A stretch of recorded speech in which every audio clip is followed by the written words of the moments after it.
to pray. So the third thing is, once you have desire, the third thing about prayer is that prayer can be taught. Prayer and accurate praying can be taught. So it's on the basis of that we are trying to bring this perspective, because there are many things we talk about in the Christian space, and then by the time you begin to have one-on-one engagements with people, you now find out that they don't really know what they are saying. What is an altar? What is a prayer altar? Why is a prayer altar necessary? Before you start talking about how to build one, you should at least know what it is. Abinobiso, you should at least know what it is. You see, brethren, the necessity of prayer is such that if as a Christian you do not know how, or you do not have a prayer altar, you will find that you will consistently be suffering from a strange feeling of distance from God. You will always be feeling as if God is so far and cannot be reached.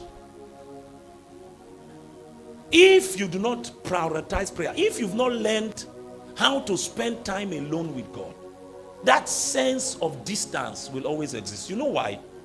Because there are two major issues that arise when the matters of prayer begin to come up. One, in prayer, it's not like me dealing with Jessica.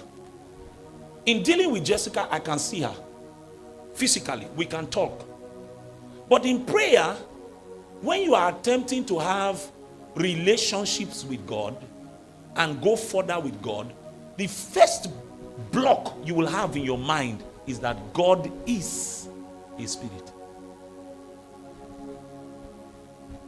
God is a spirit. So the normal rules of engagement for relationships become fluid in that sense that what we hold when I'm dealing with a mortal that I can see, I can feel, and I can touch, no longer holds, because the entity I am dealing with is what? Spirit. So the next thing becomes, how do I deal with a spirit? That is why the altar becomes necessary. The altar now becomes the platform where mortality can now find common ground with spirit. That is physical can now engage spiritual. That is humanity can now find divinity. That's what the altar is. The altar is what provides that common platform for that kind of intercourse to happen. Is the prayer altar that provides the leverage for you to invite the Spirit of God to come and engage your own spirit.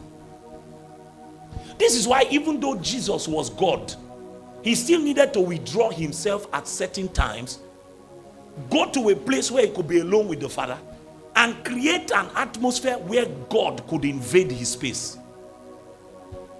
Now, if you were around when we were dealing with the instruments of redemption, I said to you that God designed this realm in such a way that even himself cannot invade without the partnership of a man.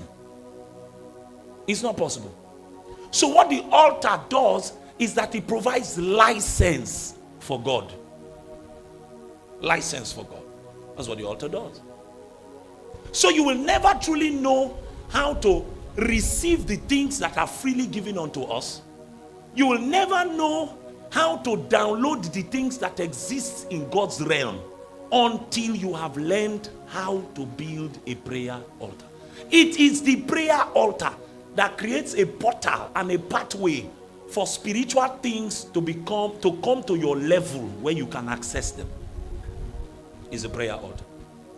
If you don't have a prayer altar, God can be releasing things from his realm. There's no way you can handle it. There's no way you can decipher it. There's no way you can touch that reality. There's no way you can experience it.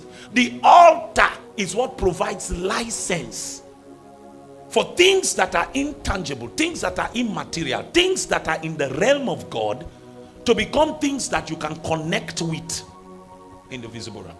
Let me give you an example. Let me show you something.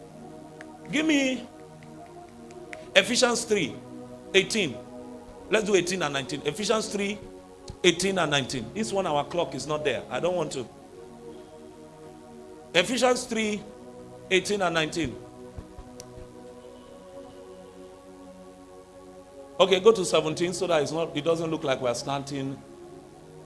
That Christ may dwell in your hearts through faith, that you being rooted and grounded in love, 18, may be able to comprehend with all the saints what is the width and length and depth and height, yes, to know the love of Christ which passes knowledge, that you may be filled with all the fullness of God. Now this is something that Paul is saying that is possible to the Christian.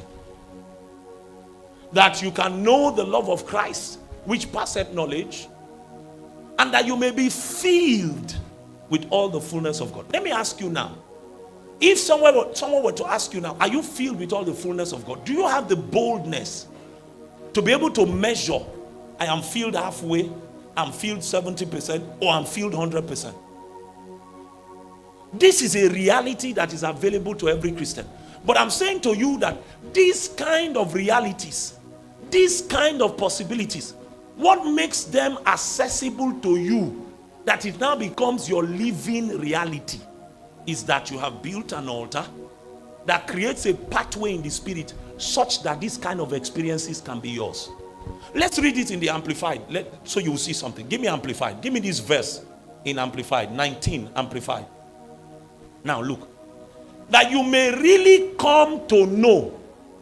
Look at what he puts in bracket. Practically, through what? Experience. For who? Yourselves. Practically. Now, what are you going to know? The love of Christ, which surpasses what? Men knowledge. What is men knowledge? Knowledge without experience. All right? That you may be filled through all your being unto all the fullness of God. What is the fullness of God? May have the richest measure of the what? Divine presence. Are you here? And become a body wholly filled and flooded with what? God himself. Are you seeing that? That reality, this experience that Paul is describing, and remember this is Paul's burden in prayer for the Ephesian church. This experience is describing that you become wholly filled, that your body is flooded with God himself. You will not know this reality if you have not built an altar to trap his essence. Why? God is spirit. So if you are going to receive anything from him, it's going to be spiritual. The essence of it will be spirit. What I'm saying to you is, if you don't have a prayer altar, you are shortchanging yourself. There are many promises in scriptures you will not be able to enter. You will not be able to enjoy your Christian life. Look at what he says here. He said that you may have the richest measure of the divine presence. Oh my God, Talivanakai. The richest measure of the divine presence. Like I was saying on Sunday, when you become a mobile router, anywhere you enter, you afflict the place with the fragrance of heaven. We are supposed to be merchants. That the merchandise that we give to men is divine presence. Divine presence. But you see, the average Christian is satisfied with just attending church, enjoying service. He doesn't know that there is more. He's a container. He's a vessel. He's supposed to be like a sponge. Have you seen a sponge before? A sponge soaks in water. When you squeeze it, the water comes out of it. When men touch you, they should touch God. When they hear you, they should hear God. When they see you, they should literally see God. Because you should have the richest measure of what? Divine presence.